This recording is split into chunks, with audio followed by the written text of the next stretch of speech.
Who plays DC Universe Online? Let's find out. Hello heroes and villains, welcome to Multiverse. So the other day I was commenting I think on Dack Man's video, and I was mentioning that the Homecoming seasonal event had been made for the wrong audience. I think I also mentioned that in my video about the Homecoming event.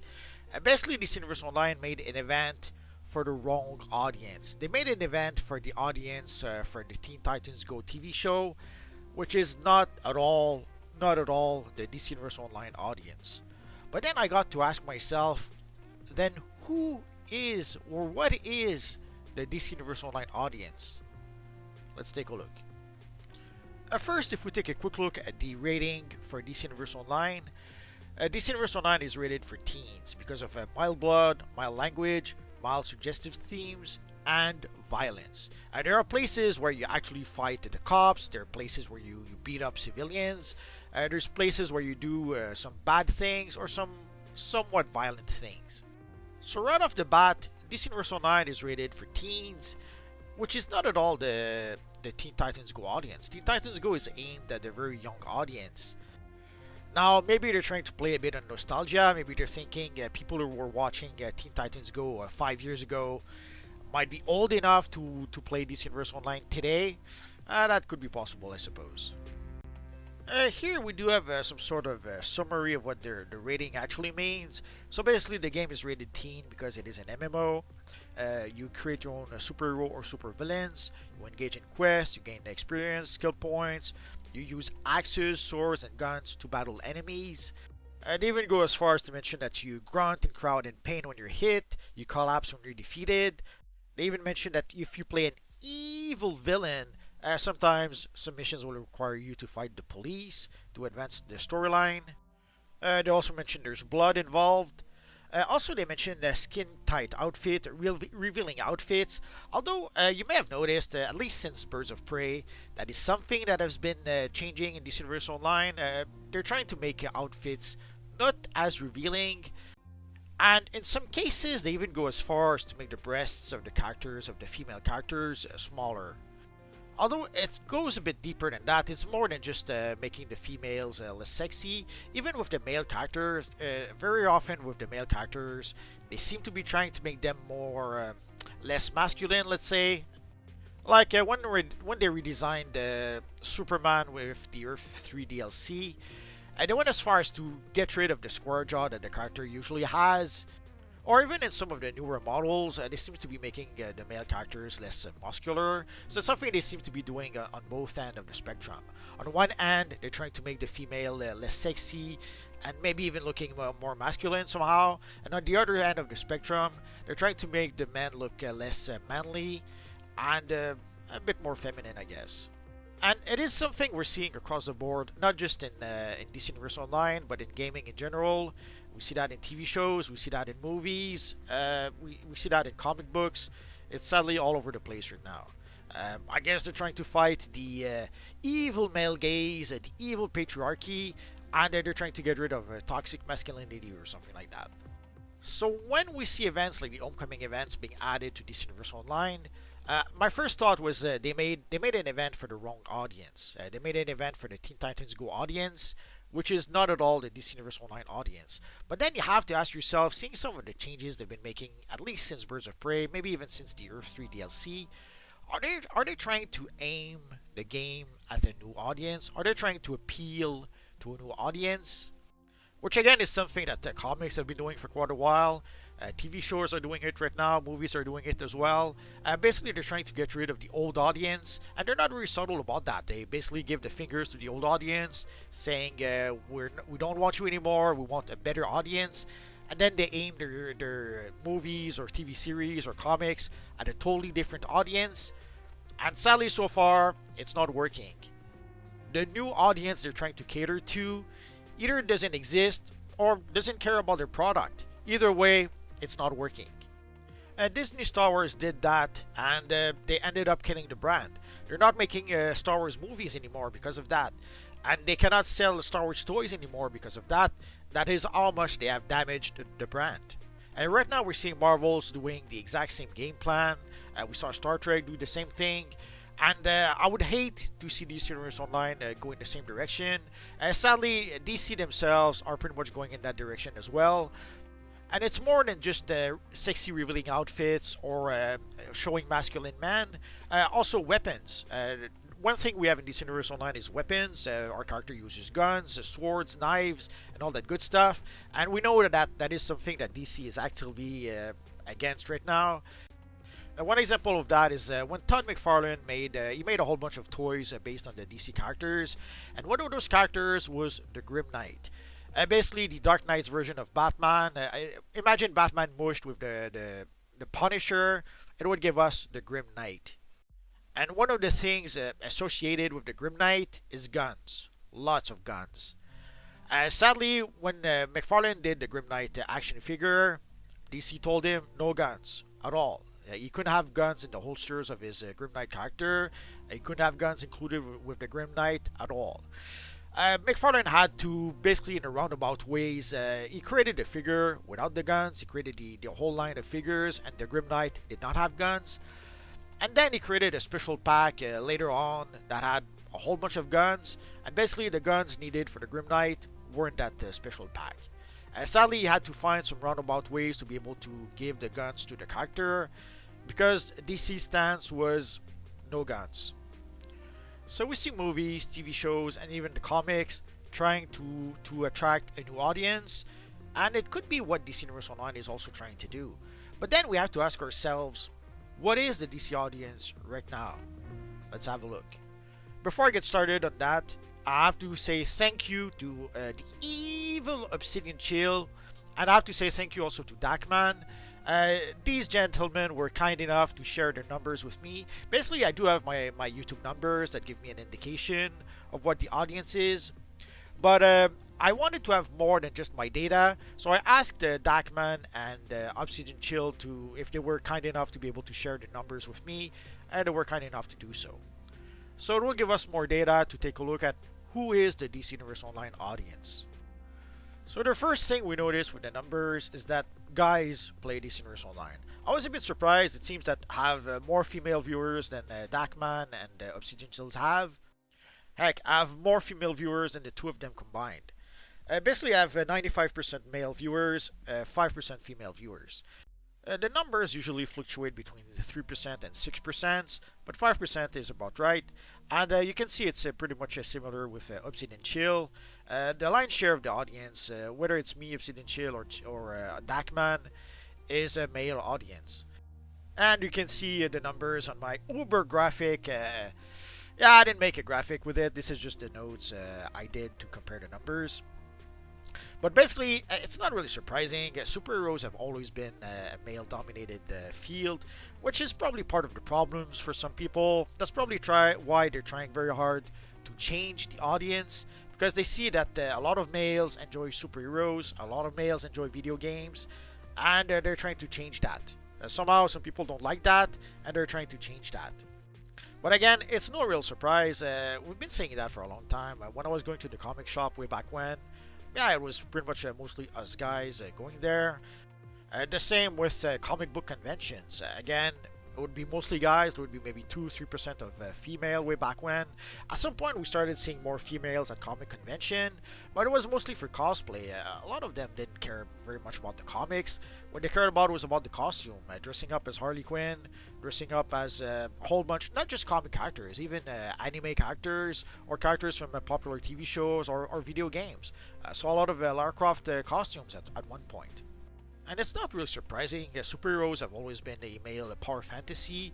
The same for video games. So imagine if you take a video game and you put superheroes in it. Obviously, you end up with the ultimate male power fantasy. And there's nothing wrong with that. A male enjoys a power fantasy with a lot of actions. Female enjoy more stuff like interpersonal drama. So seeing a superhero game like DC Universe Online having 95% of its audience being male, like 97.2 in the case of Dack Man, 98% for Chill, it's not really surprising. Even though we don't have the exact same number, we can clearly see from the numbers that a huge portion of the DC Universe Online audience is male. So you would think that the devs would want to cater to their audience so that their audience stick around and keep on spending money on the game. But maybe they're looking at the numbers and they're thinking that we have too many male players. We need more female players, and then they're trying to attract female players somehow by giving us events like the Homecoming event. You may have noticed at some point there was a shift in DC Universe Online in the content we were getting. Basically, when Nerds of Prey became the creative director, we started getting DLCs like the Bird of Prey DLC and then the Wonderverse DLC. And even in the time capsule, we got the Dark Multiverse time capsule with the Hawk Girl style. Then we got the Flashpoint time capsule with the Flashpoint Wonder Woman style. We would have thought with a Flashpoint time capsule we would get the Flashpoint Batman style, which was by far the most popular character of the whole Flashpoint thing. Although we did get the Flashpoint Batman a bit later, but still, you would have thought that with a Flashpoint time capsule we would get the Flashpoint Batman style. But no, they went with the Flashpoint Wonder Woman. So for a couple of DLCs and for a couple of time capsules, everything was pretty much female centric somehow. Now, I can understand trying to broaden the audience, trying to attract more players. But if you do that at the expense of the already established player base, if you do that at the expense of the players you already have, it's a mistake. And we have plenty of examples with Star Wars, with Star Trek, with Marvel Comics and DC Comics, and heck, even the Marvel TV shows and movies right now. They keep on making that mistake over and over again. And you would think that at some point someone would say, okay, we've made that mistake often enough, it's not working, let's not do that again. But anyway, so the numbers clearly shows us that the lion's share of the DC Universe Online audience is male. That is how it is. And if we take a look at the numbers, the lion's share of the player base is from 18 to 44. We could even stretch it to 54. If we go above 54, there's not a lot of people above 54 that actually plays the game. And heck, even worse, like you can see I've traced two lines. I've traced one line after 54. That is to indicate that past that line, there's not a single female player. So there doesn't seem, according to the numbers I have, there doesn't seem to be a single female player above 54. And the same for the line at 18 years old. Basically, most of the players again are between 18 and 54, and below 18, it's only a small fraction of the player base that plays at that age. And again, under 18, there's not a single female player as well. So the female audience seems to be at best 5%. And again, there's not a single female below the age of 18 playing DC Universe Online. So when we see them make content like the Homecoming event, that is pretty much aimed at a younger audience, and I would say even a female audience, that audience just doesn't play DC Universe Online. As for the rest of the audience, the lion's share of the audience is from 18 to 34. That's roughly 70% of the audience. Although you can see from the numbers, I seem to be attracting a bit of a younger crowd than Obsidian Chill. I attract a bit of a younger crowd. Obsidian Chill and Dack Man attract a bit of an older crowd. But overall, our numbers are pretty similar, are pretty much in the same ballpark. So 18 to 34, it's pretty much 70% of the DCU audience. 35 to 44, that's roughly 20% of the audience. And 45 to 54, that's roughly 10% of the audience. So the biggest share of the DCU audience seems to be guys from 18 to 34. Which makes sense. It's no surprising if older guys probably play video games less than younger guys. When you're younger, you have less responsibilities, so you have more free time to be able to play games. As you get older and older, you start having a family, you start having people you have to take care of. Maybe you have to work a bit extra to be able to pay all the bills. So it makes sense that if it's a younger crowd that plays DC Universe Online, then the older guys like me. So you would think that they would try to please that audience, but they seems to have the reverse effect. Again, they probably look at those numbers and see we have way too many male players, there's way too many female players that do not play the game. Let's try to get female players to play the game. But also we see that with older players versus new players. You would think that a company would try to please their older players so that they stick around and that they keep on spending more money on the game. Sadly, way too often companies take their older clients for granted, and all they can think of is to try to attract new clients.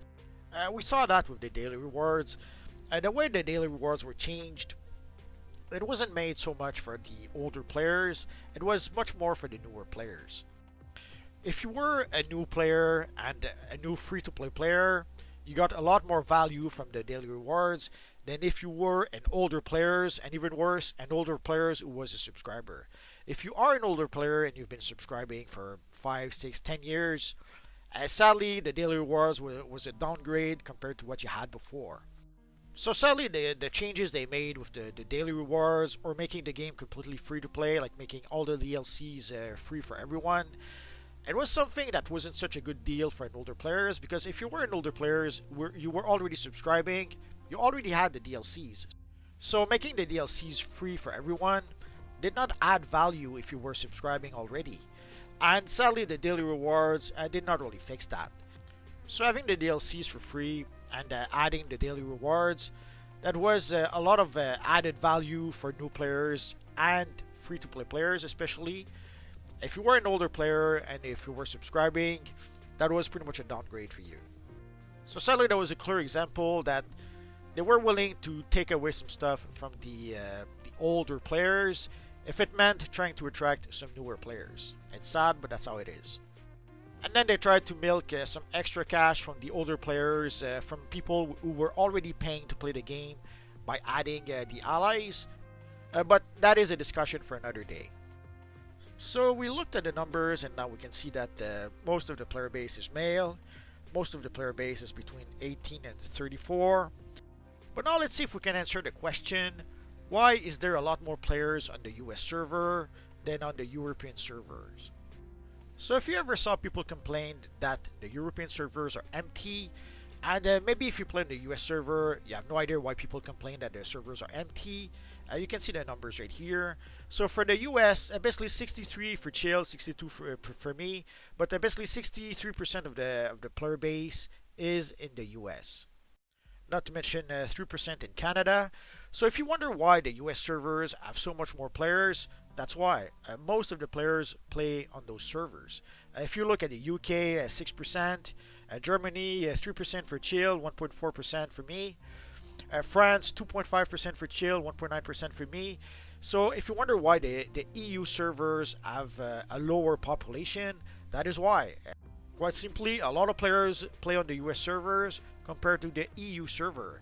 So if you play on the EU server and you don't have a lot of players, and especially worse, if you play on the EU server and you play on Switch, Switch has the lowest population of the bunch, that is why. So if you play on Switch, which has the lower population, and even worse, if you play on the European server, then yes, you will have a hard time trying to find players to group with. So if you play on one of those servers with very low population, sadly, you will have no choice, you will have to roll your sleeves, and you will have to play DC Universe Online mostly solo. I'm toying with making a series of videos about how to play DC Universe Online solo.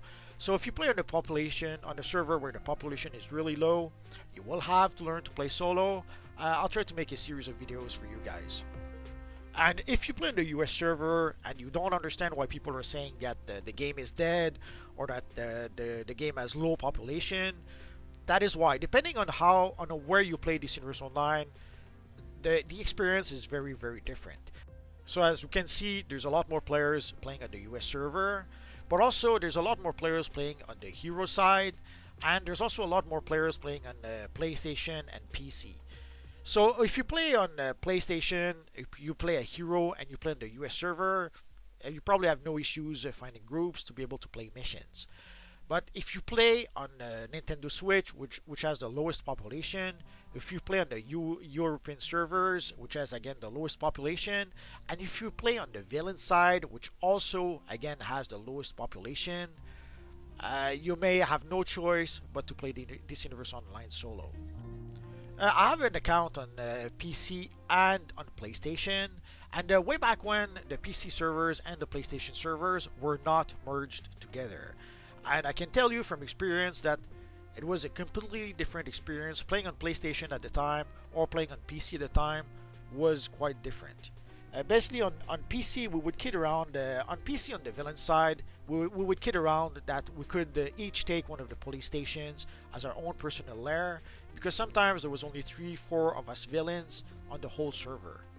Eventually, they merged PC and PlayStation together, so that wasn't true anymore. But for a while, the population on PC on the villain side was pretty low, so I can understand why some people thought that maybe the game was dead. They were just playing on the less populated server. So there you go, guys. So if you ever wondered who plays this Universe Online, now we do have some numbers that give us an indication. Yeah, this is not the exact numbers. Sadly, full disclaimer, at the end of the day, only the devs have the actual numbers. The devs have their own data. Their numbers, I don't think their numbers are that different than what we have here. But at the end of the day, they have the actual numbers.